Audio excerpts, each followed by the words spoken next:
മുംബൈ മാരത്തണിൽ പങ്കെടുക്കുന്ന doctor K M. എബ്രഹാമിന് മുഖ്യമന്ത്രി പിണറായി വിജയൻ ജേഴ്സിയും ഫ്ളാഗും കൈമാറി. മുഖ്യമന്ത്രിയുടെ ചീഫ് പ്രിൻസിപ്പൽ സെക്രട്ടറിയും കിഫ്ബി സിഇഒയുമായ ഡോക്ടർ കെ.എം. എബ്രഹാം ചൂരൽമല മുണ്ടക്കൈ ഉരുൾപൊട്ടൽ ദുരിതബാധിതർക്ക് ഐക്യദാർഢ്യം പ്രഖ്യാപിച്ചുകൊണ്ടാണ് നാളെ നടക്കുന്ന 42 കിലോമീറ്റർ ദൈർഘ്യം വരുന്ന ഫുൾ മാരത്തണിൽ പങ്കെടുക്കുക.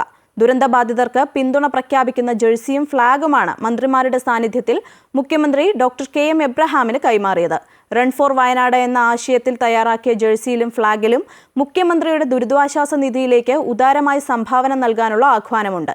CMDRFന്റെ അക്കൗണ്ട് വിശദാംശങ്ങളും ജേഴ്സിയിൽ ഉൾപ്പെടുത്തിയിട്ടുണ്ട്. ചൂരൽമല മുണ്ടക്കൈ പുനരധിവാസത്തിന്റെ ഭാഗമായി സംസ്ഥാന സർക്കാർ നിർമ്മിക്കുന്ന ടൗൺഷിപ്പുകളുടെ നിർമ്മാണ കൺസൾട്ടൻസിയായ കിഫ്കോണിന്റെ ചെയർമാനും ഡോക്ടർ കെ.എം. എബ്രഹാമാണ്. ഡൊണേഷൻ CMRDF KER Kerala.government.in/ എന്ന ലിങ്കിലൂടെ മുഖ്യമന്ത്രിയുടെ ദുരിതാശ്വാസ നിധിയിലേക്ക് സംഭാവന നൽകാം.